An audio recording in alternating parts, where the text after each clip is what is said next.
Сегодня мы будем говорить про Берлинскую операцию, одну из завершающих операций Великой Отечественной войны. И буду я это делать с моим традиционным собеседником в этом цикле, в этой рубрике. Это военный историк, кандидат исторических наук Алексей Исаев. Здравствуйте, Алексей. Здравствуйте.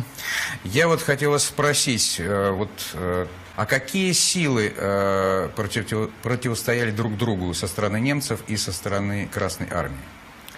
Для Берлинской операции было сосредоточено более 2 миллионов человек в 3 фронтах. Второй белорусский, первый украинский, соответственно, с севера на юг.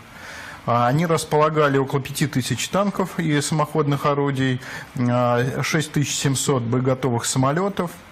В общем, серьезная сила. По другую сторону фронта количество людей, которые могли пытаться оборонять столицу Третьего рейха, было существенно меньше.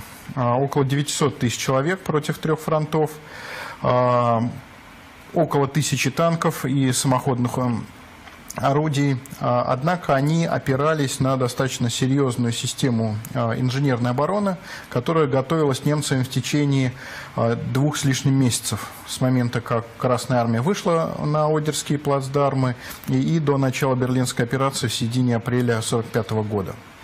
И фактически все пространство от Одерского фронта до Берлина, 70 километров, представлял собой практически сплошной укрепленный район с множеством рубежей, которые предполагалось оборонять до последней возможности и отходить от одного к другому, изматывая и обескровливая войска Красной Армии. Ну вот, после войны была достаточно жаркая дискуссия среди советского генералитета с подачи маршала Чуйкова Василия Ивановича, который в Берлинской операции был командующим 8-й гвардейской армией.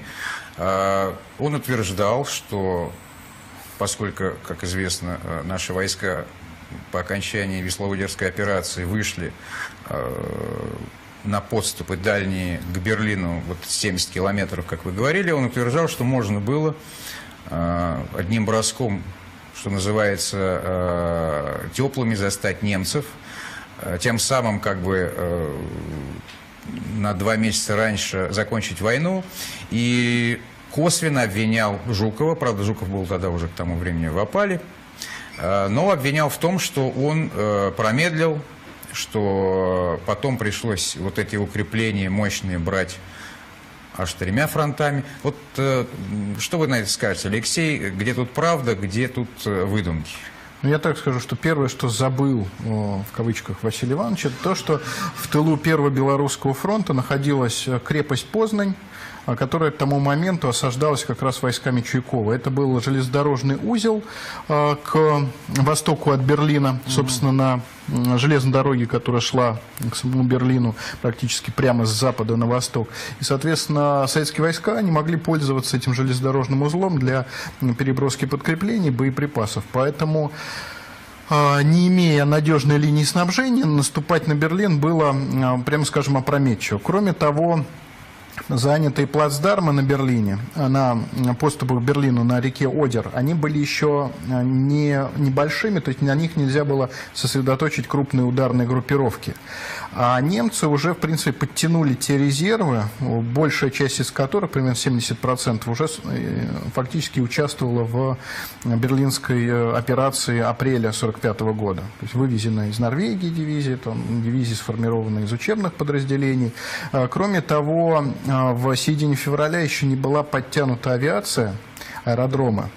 И не только аэродромы, но и снабжение, опять же, из-за проблем с коммуникацией. Поэтому наступление на Берлин происходило бы в феврале, как наши солдаты говорили, которые шли к Одерским плацдарму, в условиях господства противника в воздухе.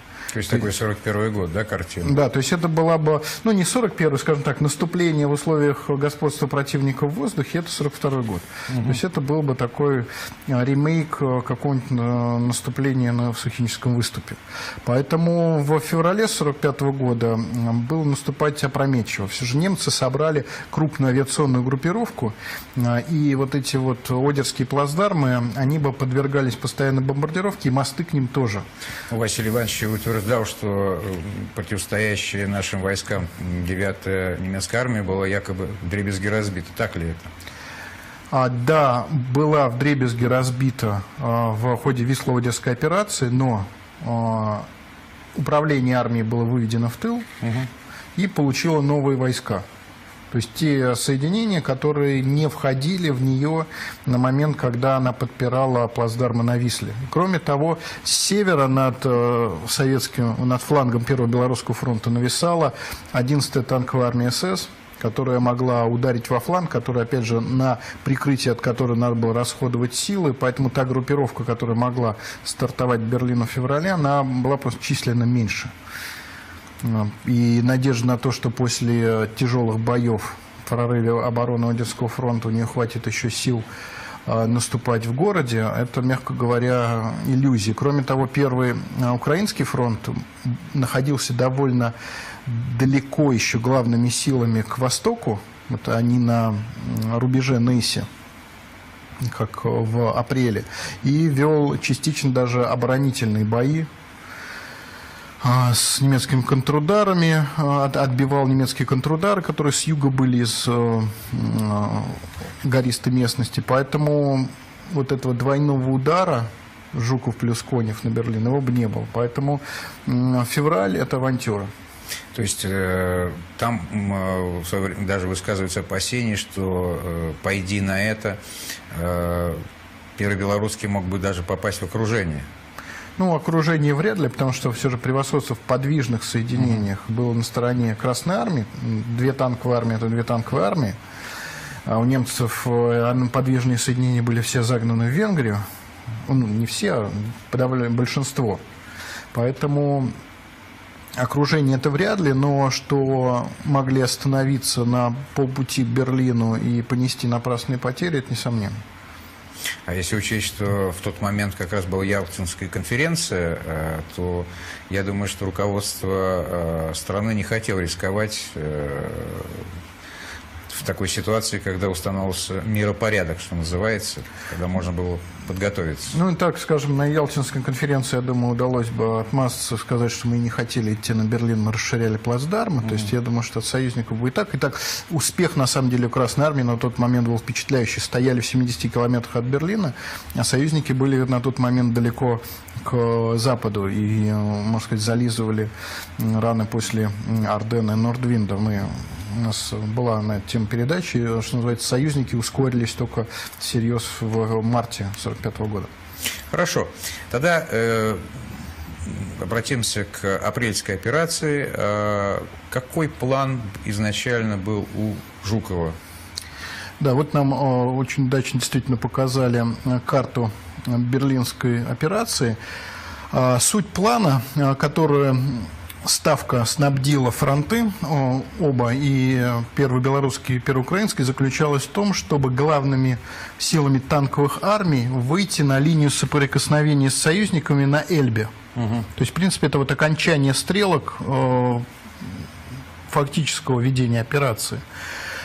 Соответственно, Жуков ехал в Москву с планом довольно хитроумным. Он предполагал прорваться к Берлину 2 танковыми армиями, как паук в кокон, замотать его механизированными соединениями с севера и с юга, подготовить к штурму общевойсковыми армиями, чтобы в Берлин не успели отойти наиболее боеспособные части вот этой 9-й армии Бюссе, которая занимала Одерский плацдарм, Одерский фронт перед Кюстринским плацдармом, и еще участок практически до полосы Первого Украинского фронта, за небольшим исключением. Соответственно, вот эта армия, которая насчитывала тогда почти 300 тысяч человек, если бы она отошла в Берлин, смогла, пусть с потерями, но отошла бы в Берлин, это привело бы к тяжелому кровавому штурму, потому что нормальные армейские соединения, это не фолькштурм. Поэтому Жуков хотел запаковать Берлин в этот кокон и, соответственно, не пустить никаких отходящих частей ни с севера, ни с юга, ни откуда, потому что было понятно, что Рокоссовский начинает операцию позже, он высвобождался под Данцигом и Гдыней, да, вот Константин Константинович Рокоссовский, ему досталась в берлинской операции задача очистки фланга своего соседа Жукова, и проблемой для него было то, что, во-первых, ему надо было минимум на 150 километров перебрасывать перед операцией свои войска, во-вторых, форсировать два русла Одера, то есть Одер и Альте-Одер, это вот как раз к северу от Берлина, вот идущие до залива, где располагался полос Свинемюнде, и вот там русло Одера раздваивается надвое, и еще между ними вот это пространство в апрель, весна, оказалось затопленным, пусть не глубоко, но фактически вот впечатление бойцов, которые вышли на берег Одера, до Альте-Одера сплошные почти 4 километра воды, как будто им надо форсировать озеро. И, естественно, вот это форсирование, оно было труднее, чем продвижение, например, у Конева с прорывом обороны на речке Нейсе, небольшой. Поэтому Рокоссовского задача была изначально, во-первых, сложная, он начинал позже, и вот эти вот два русла Одера форсировать было трудно, и он не мог поучаствовать, собственно, в наступлении на Берлин, я бы даже сказал, да, чисто технически. А когда и как началась Берлинская операция? Внезапности было достичь очень сложно, ведь главное в крупных наступательных операциях застать противника врасплох.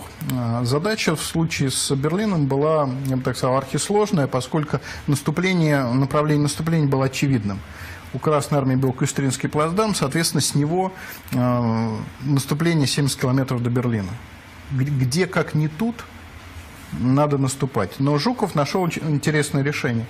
Он 14 апреля 1945 года провел подготовку, точнее, артиллерийская подготовка, разведка боем, продвинулись буквально там на 1-2 километра, и на следующий день не наступали. И немцев это ввело в заблуждение, что русские, наверное, вот сейчас какое-то локальное прощупывание предприняли, а дальше, когда начнут наступать, неизвестно. И тут 16 апреля, еще ночью, была очень такая красивая картина, когда вверх луч прожектора, вертикально вверх, вот эта вот такая игла ослепительно-белая, она стала таким общим сигналом, что начинаем. И началась артиллерийская подготовка, вот то, что мы видели в ролике у Конева, в тот же день, 16 апреля, да, Иван Степанович Конев, вот человек, на самом деле, он очень амбициозный, и несмотря на то, что ему приказали выйти танковыми армиями на Эльбу с союзниками, он придумал, можно сказать, тайный план одной танковой армии «Рыбалка» с усиленной пехотой 3-й гвардейской армии Гордова пойти на Берлин, но поначалу он форсировал речку Нейсе, и форсировал он ее с помощью дымовой завесы.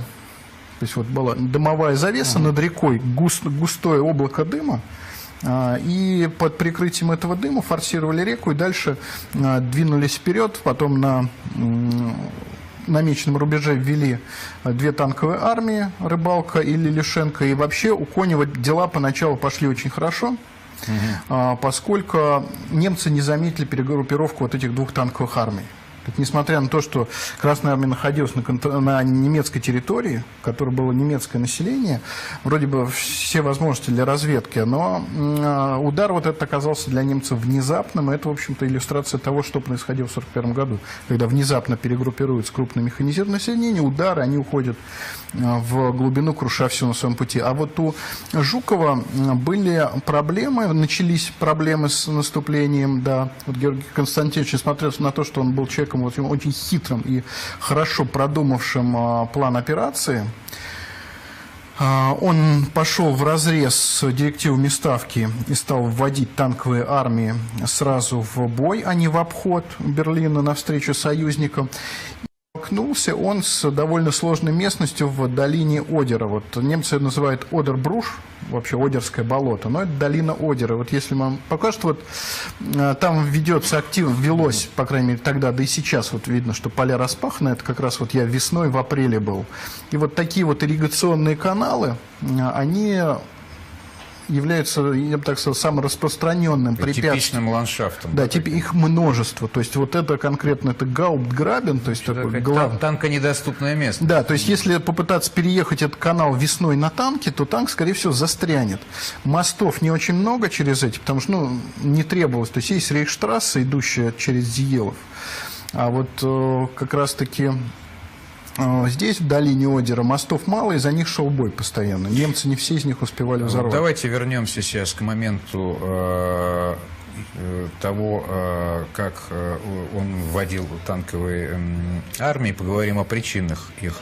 Вы говорили о том, что вот прожекторная атака, она была достаточно эффектной, но есть множество как бы разных мнений о ней, в том числе и фронтовиков, которые считали, что, условно говоря, когда пошли наши войска вперед, то они уже стали подсвечиваться для вражеских артиллеристов и пехотинцев, их фигуры, а при этом большая стена дыма, пыли, гари, она не пробивалась этими лучами, максимум километр.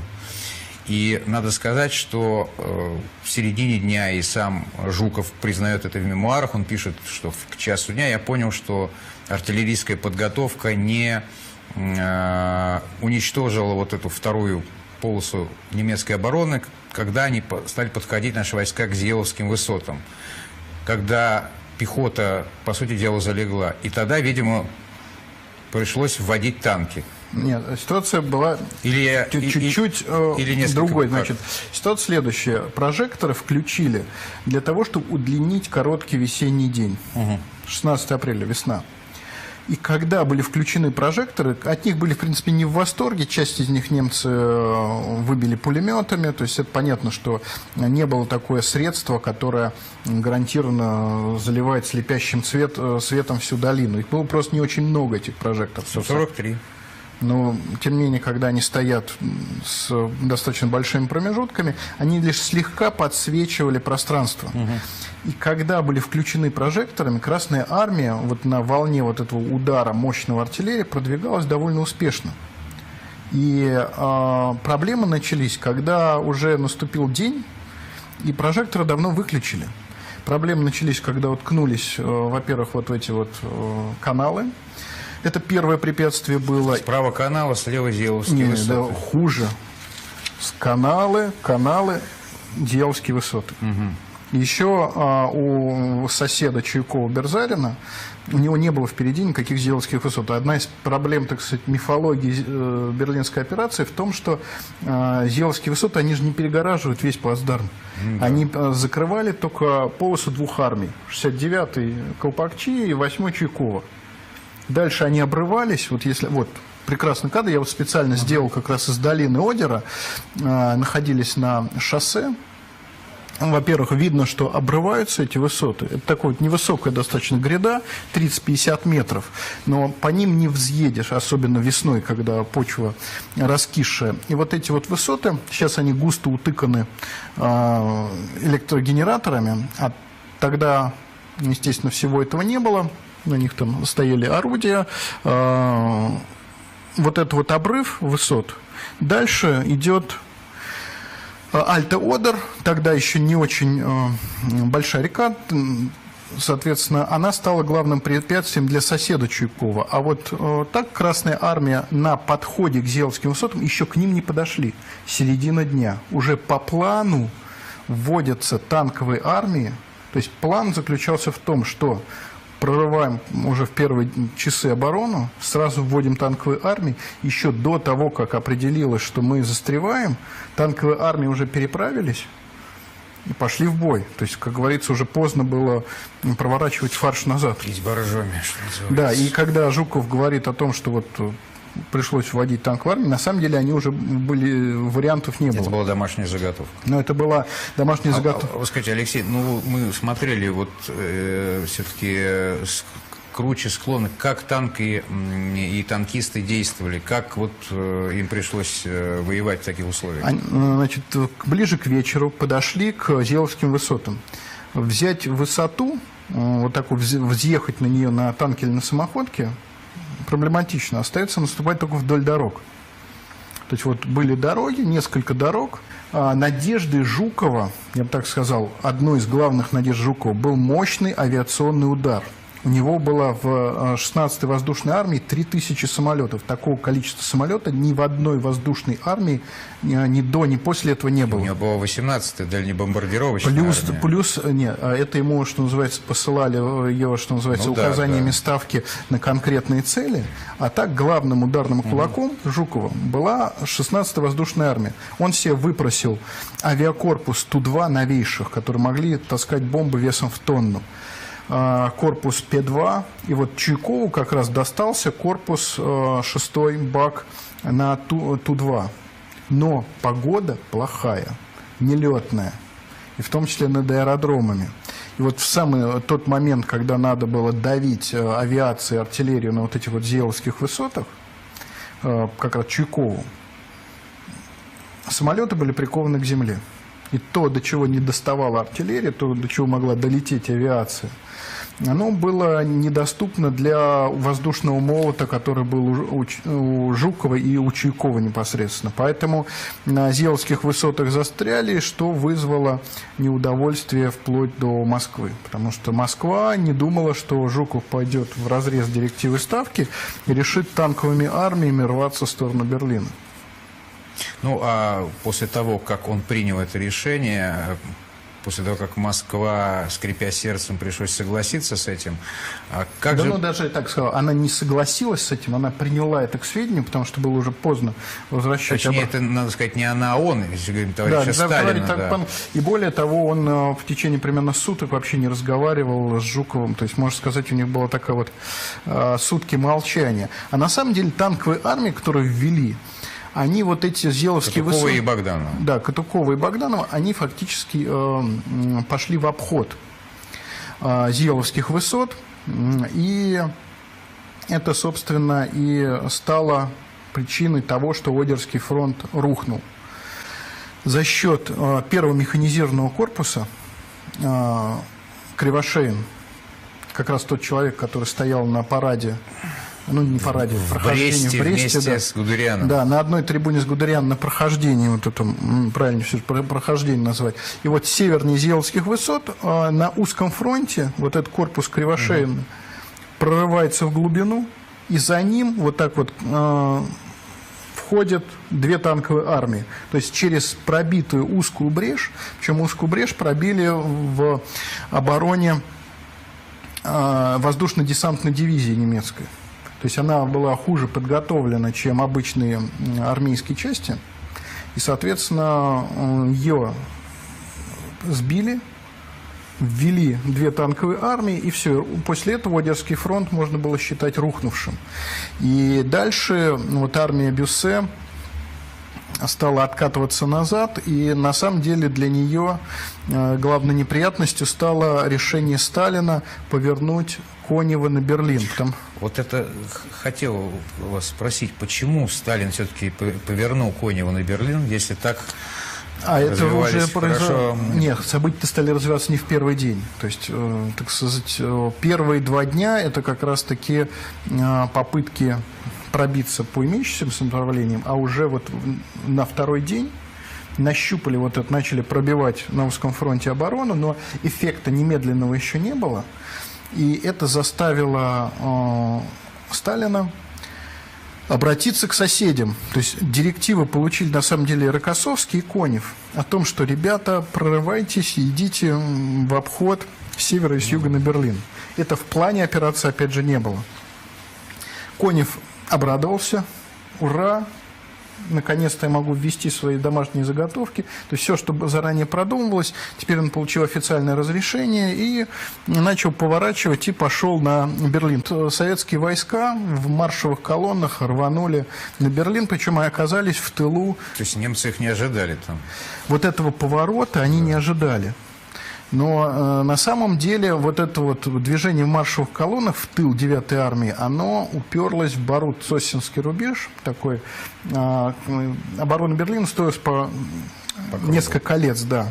И вот одно из, да, вот тут вот как раз карта более крупна, вот, соответственно, Первый Белорусский фронт идет на Берлин практически, так сказать, по прямой, а Конев начинает поворачивать на север, вот как раз 3-я гвардейская армия, 3-я гвардейская танковая армия, а между ними, между фронтами, окружение для 200 тысяч человек во главе с Бюссе самим, потому что он попал сам в это окружение, командующий немецкой 9-й армией, 200 тысяч человек, которые, вот как раз погода улучшилась, и советские штурмовики пошли вовсю утюжить леса, в которых отходили вот эти... То есть это был такой вот месть за какой-нибудь Белостокско-Минский котел, когда отходившие по лесам немецкие части очень интенсивно опылялись, в первую очередь, авиацией, когда все дороги находились под ударами советских штурмовиков, Ил-2 массированно утюжили, потому что возможности было количественно, и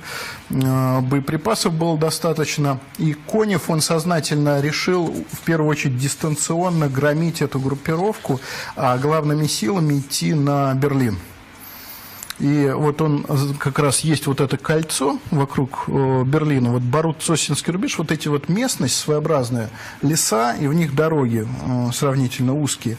Когда дорогу перегораживали противотанковым рвом, вот эти все обходы через леса, это было уже затруднительно, и поэтому даже профессионал, безусловно, рыбалка, он столкнулся с ситуацией, когда колонна стоит, и только ее голова ведет бой.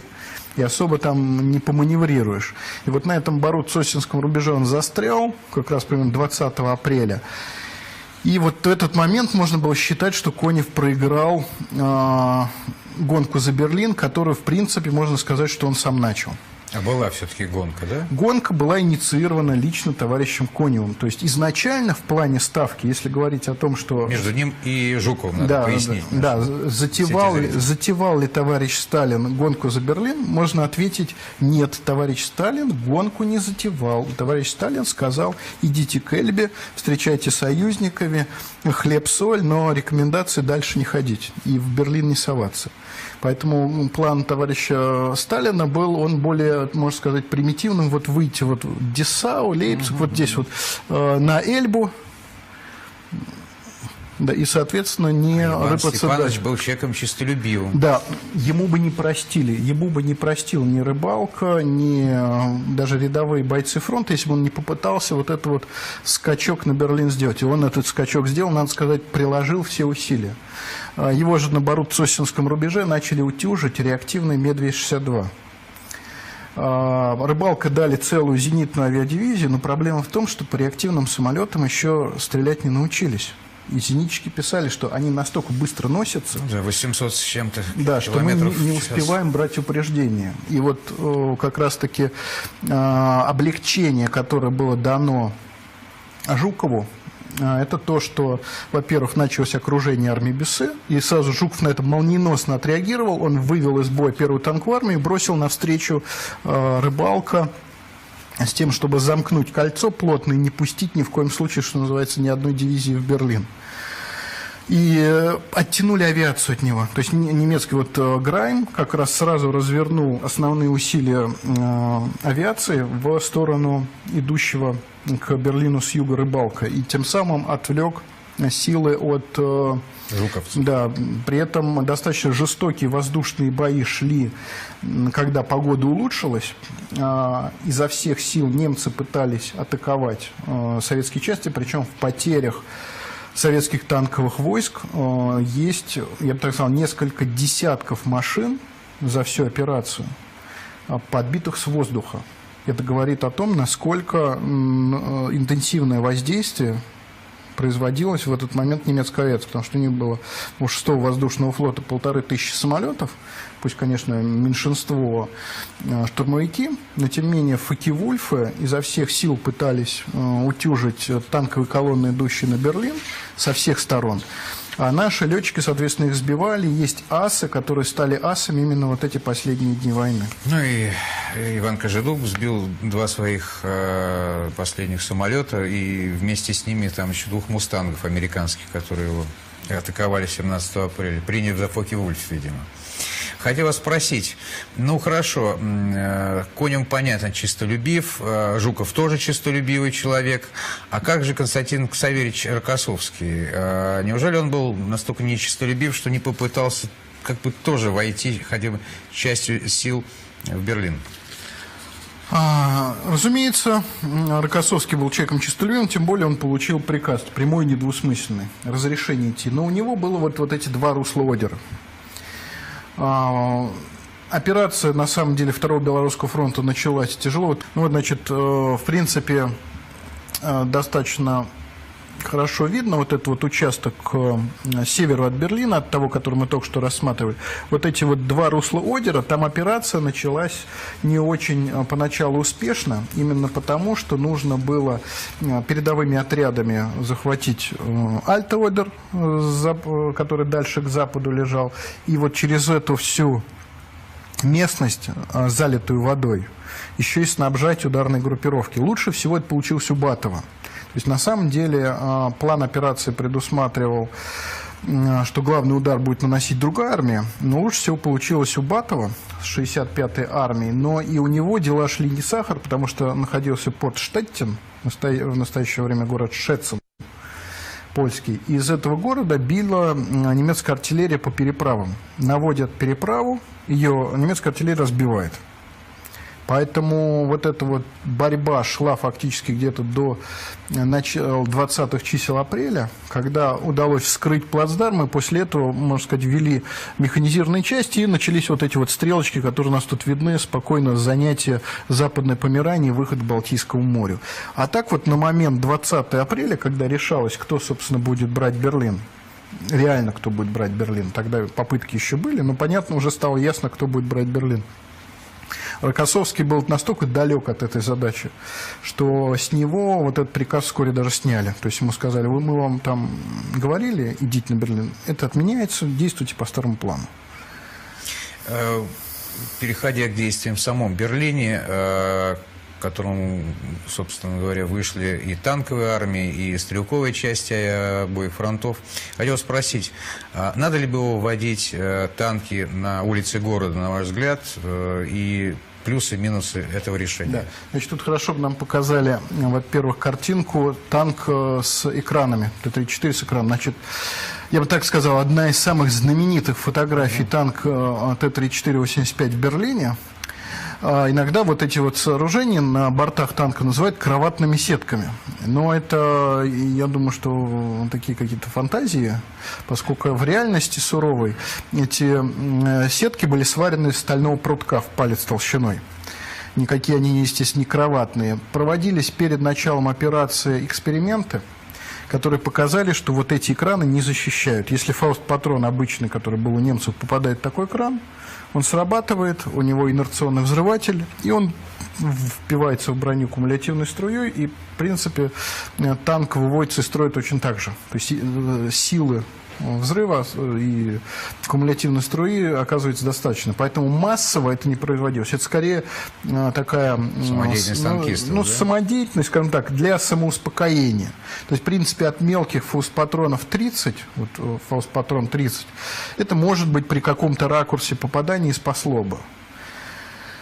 Поэтому меньшинство танков шло в бой с такими защитными решетками, но к апрелю 1945 года у Красной Армии уже была тактика действий против фаустников, потому что был опыт боев февраля-марта и на Первом украинском, и на белорусском фронтах.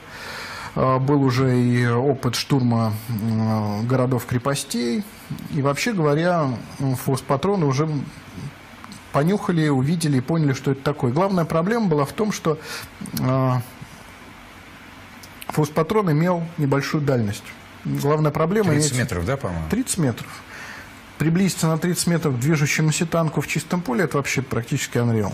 В городе ситуация другая. Но, зная этот недостаток, фаустников, советские танкисты старались, во-первых, держаться подальше от зданий, то есть расстреливать их издалека метров со 100, а во-вторых, разнообразные меры по поддержке танков силами пехоты. Вот давайте сейчас поговорим о том, что собой представляли вот эти штурмовые группы советских войск, из кого они состояли и какова тактика была вот зачистки кварталов и домов. Да, значит, основной единицей действительно была штурмовая группа. Как правило, естественно, танк двигался по улице не один, и стандартной тактикой, еще, как говорится, со времен войны в Испании, была елочка, когда один танк идет по одной стороне улицы, другой по другой, и они друг друга прикрывают, стреляя по противоположной стороне улицы. В Берлине эта елочка была усовершенствована в том плане, что танки шли несколькими волнами, и каждая волна стреляла по своему этажу. То есть первые танки стреляли по первому этажу, следующая волна по второму, опять же, перекрестно, третья по третьему, и, что называется, вот те, у кого были Шерманы во второй армии Богданова, как раз в первом механизированном корпусе, они еще из зенитных пулеметов стреляли по крышам. Небольшие штурмовые группы до 100 человек, в которые входили пехотинцы, саперы для подрыва препятствий, огнеметчики, химики. А кроме того, саперы подрывали стены домов. То есть распространенной практикой было идти по улице сквозь дома. То есть подрывая стены и двигаясь из дома в дом. Чтобы не попасть под обстрел из домов. Не попасть под обстрел домов. На открытых местах. Да, благоприятствовало этой тактике то, что от Берлина отрезали основные силы 9-й армии Бюссе, и в ней осталось примерно, в Берлине осталось 100-120 тысяч человек, из которых меньшинство, я бы так сказал, меньше 40 тысяч человек составляли регулярные части. Остальное — фолькштурм, полиция, пожарные, зенитчики, в общем, все кто угодно, кто имел, фактически не имевший выучки достаточной для ведения общевойскового боя. Поэтому немцы занимали, как правило, одно здание в квартале, и с этим зданием, собственно, боролись, подтягивали на 100 метров танк, который расстреливал все, в каждое окно по снаряду, штурмовой группой, либо стреляли, опять же, из орудий. Массу орудий поставили на прямую наводку. В хронике боев орудие большой мощности Б4 203 мм, снаряд 100 кг, которые ставили на прямую наводку и стреляли по вот этим занятым немцам домам. Еще одним приемом стала стрельба реактивными снарядами по зданиям. Причем ставили в окне направляющую импровизированную. С нее выстреливали снаряд калибром реактивно вплоть до 300 мм. Соответственно, попадало в фасад, и фасад обваливался. Хоронив под собой защитников. Да, с одной стороны засыпал амбразуры нижние, подвальные, с другой стороны обнажал, так сказать, внутренность комнат, и которые уже дальше спокойно расстреливали пулеметчики и огнеметчики. Но главное, вот что стоит помнить о битве за Берлин, что немцев не было благодаря грамотным действиям советских войск, окружению 9-й армии Бюссе, у немцев не было достаточно сил для обороны каждого здания, как имело место, например, в Познани, которое оборонялось гораздо жестче, чем Берлин. А в Берлине за счет разреженности по большому городу имевшихся сил гарнизона, вот это вот штурм, одно здание в квартале, и так вот постепенно двигаясь одно за другим. Понятно, что здания были прочны. Берлин, естественно, готовился к обороне. Бюссе справедливо считал, что судьба города решится на Одерском фронте, и все силы были брошены туда, включая наиболее боеспособные батальоны фолькштурм, но тем не менее времени у них было достаточно, и они делали баррикады. Вот не те баррикады, которые мы видим там, как говорится, в какие-то революционные волнения, горы мусора, перегораживающие дорогу, а очень серьезное сооружение. Это не только бревна, доски, а еще и рельсы.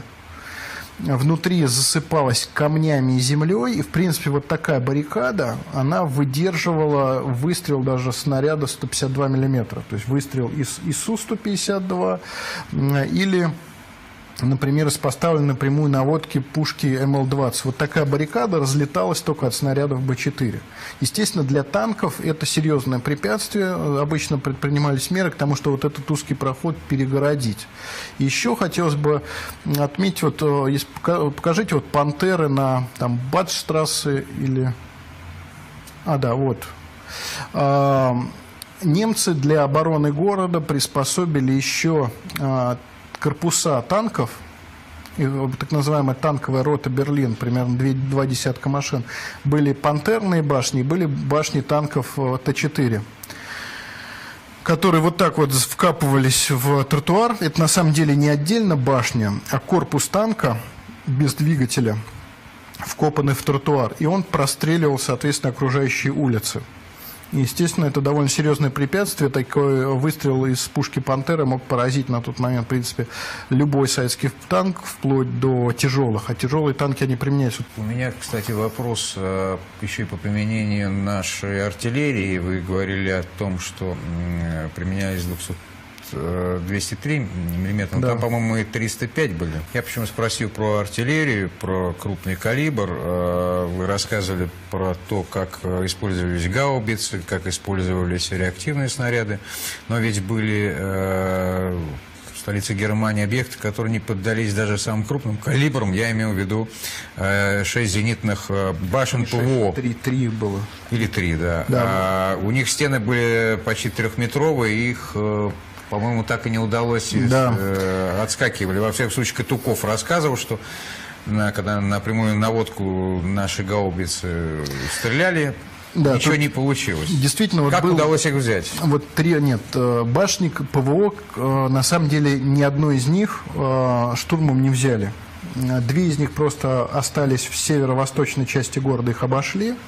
А вот эта башня ПВО ЗОО, зоопарки, соответственно, ей повезло, в прямом смысле повезло, то, что самые тяжелые калибры, которые были у Красной Армии, были в стороне. По ней максимум, чем стреляли, это 203 миллиметра. Если бы до нее добрались орудия 280 и 305 миллиметров, которые имелись в Красной Армии, использовались в Берлине, они просто использовались чуть-чуть в другом районе. Буквально в нескольких кварталах от этой башни ПВО по Потсдамскому вокзалу били 280 миллиметров, пробивали асфальт, перекрытие, взрывались снаряды 200-килограммовые в подвалах Потсдамского вокзала, сметая там все живое. А чуть дальше, по зданию Гестапо, не дом Гиммлера, который рядом с Рейхстагом, а именно здание Гестапо, били даже орудия 305 миллиметров. Образца 1915 года. Да, образца 1915 года. И вообще говоря, если в башню ПВО, если бы ей досталось таким орудием, то вполне возможно, что в ней бы проделали огромные бреши. Ну, во всяком случае, 1 мая саперы взорвали двери, и штурмовая группа, в общем, выкурила гарнизон. Я бы так сказал, что на самом деле вот башня флактурма ЗОО, они, может быть, завязали за нее бой, но она осталась до самого конца под контролем немцев, когда была капитуляция гарнизона, там в ней массовое, что называется, самоубийство. Симонов довольно подробно про нее рассказывает, как он ее посещал, вот это вот мрачное сражение. На всякий случай башня ПВО, она, потому что вот в этих вот угловых установках ставились орудия 128 мм зенит, а вообще ее задачей это было бомбоубежище. То есть из соседних домов в нее входили люди во время налета. Это было вот у немцев, у них мышление перпендикулярное. У них было надземное сооружение. И вот они заходили в эту башню, железные ставни закрывались, там окна тут даже видны на этой фотографии, такие прямоугольнички окон, но это на самом деле стальные ставни. И считалось, что прямое попадание маловероятно, от осколков, в том числе от зажигательных бомб, это сооружение спасет. Почему не удалось сходу захватить Рейхстаг? Да, значит, здесь хорошо бы нам показать вот Рейхстаг. Значит, начнем, на самом деле, стоит сказать вот о чем.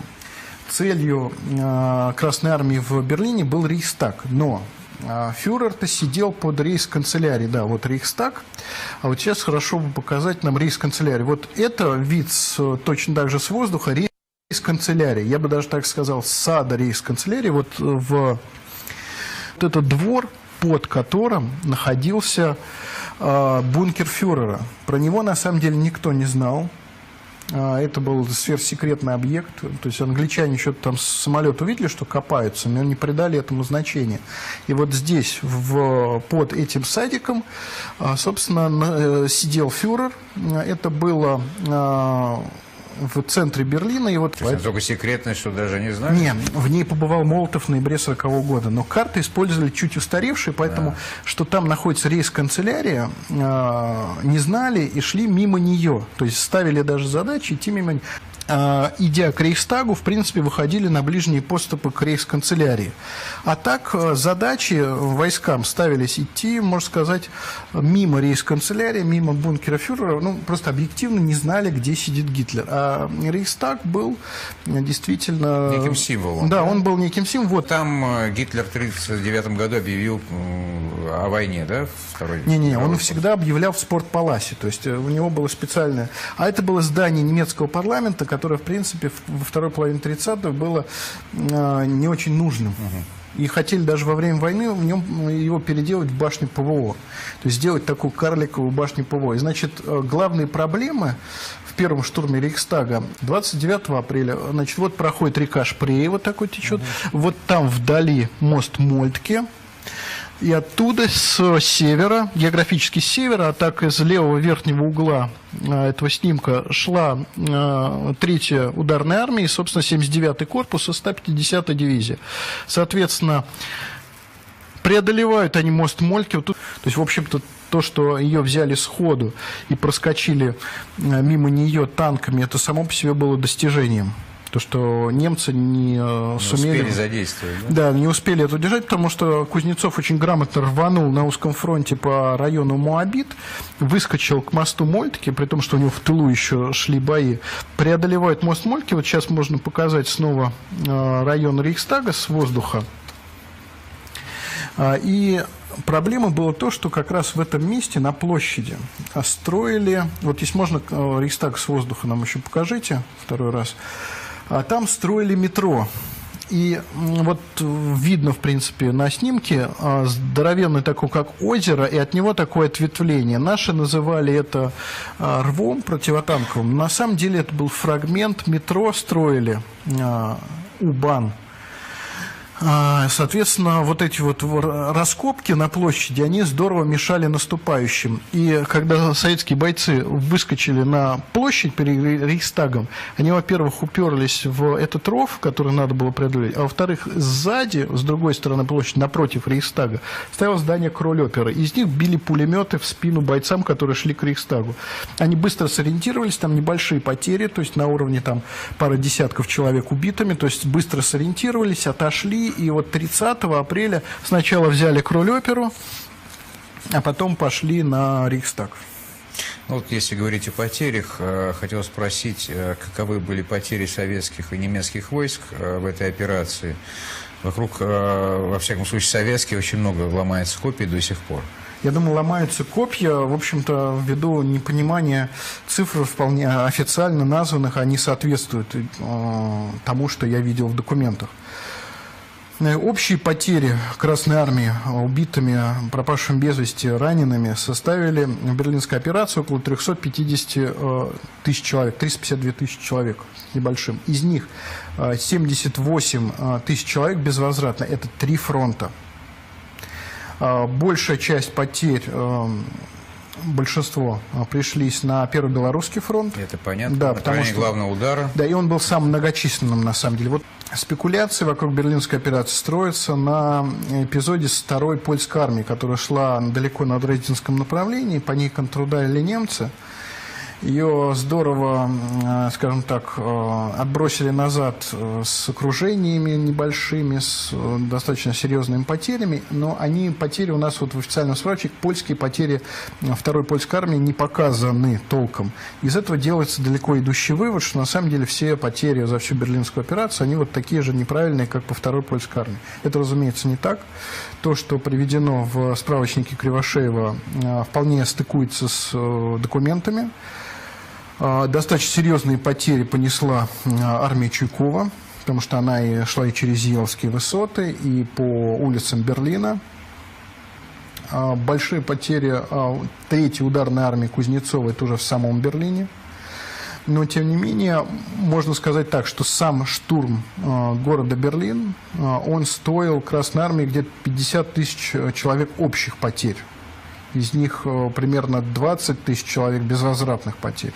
То есть это для штурма города, так сказать, Такого размера. большого города, это не так много. И обуславливалось это, в общем-то, вот этим вот начальным успехом, когда армию Бюссе окружили, раздавили в лесах и брали Берлин, в общем-то, набитый в основном фолькштурмистами. А каковы потери у немцев? Считается, что потери у немцев безвозвратные, ну это все же не пленные, а именно безвозвратные, около 400 тысяч человек. Поскольку это и практически полностью уничтоженная вот эта армия Бюссе, из которой вырвалась небольшая часть.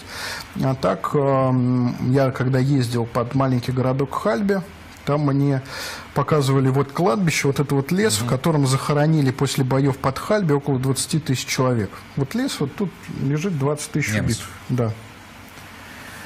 И поэтому можно считать, что это, скорее всего, похоже на правду, потому что понятно, что фолькштурмистов подсчет был крайне затруднен, и вот эти вот стрельба по зданиям с их обрушением, она, естественно, приводила к тому, что погибал весь гарнизон этого здания.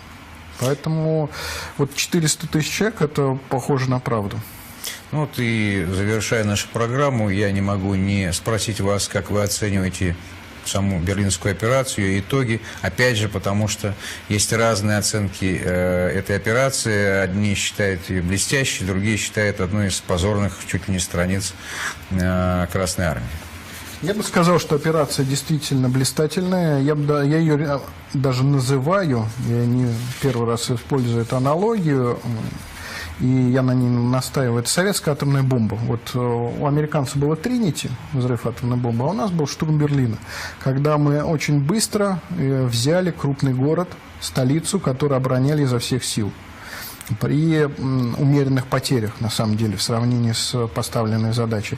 Берлин взяли действительно очень грамотно. То есть то, как прорывали Одерский фронт, вот с таким вот X-образным прорывом, втискиванием двух танковых армий в игольное ушко, это достойно учебников. Город брали грамотно. Потери танков от фаустпатронов на улице города примерно 100 машин. Это, в общем, опять же, с учетом того, что входили 3 танковые армии, это немного, и потери танковых армий были гораздо ниже, чем в каких-нибудь наступлениях под Курском. То есть потери относительные были не так велики, как может показаться, в том числе из мемуарной литературы. Поэтому это, безусловно, успех, и взять город за 10 дней – это, да, достижение. Ну и, наконец, в этой операции была поставлена точка в существовании Третьего Рейха, несмотря на то, что еще группа армий «Центр» там сопротивлялась, и в Праге, но... Ну, собственно, вопрос, зачем брали Берлин? Его брали для того, чтобы поставить точку в войне, потому что смерть Гитлера, обезглавливание Третьего Рейха, оно логически приводило к тому, что оставшиеся боеспособные немецкие группировки, они так или иначе сдавались. То есть, потрепыхавшись больше, меньше, но тем не менее огромные массы людей, в том числе упомянутая группа армий «Центр» и Австрия, они сдавались, складывали оружие и уже не могли стрелять в наших бойцов.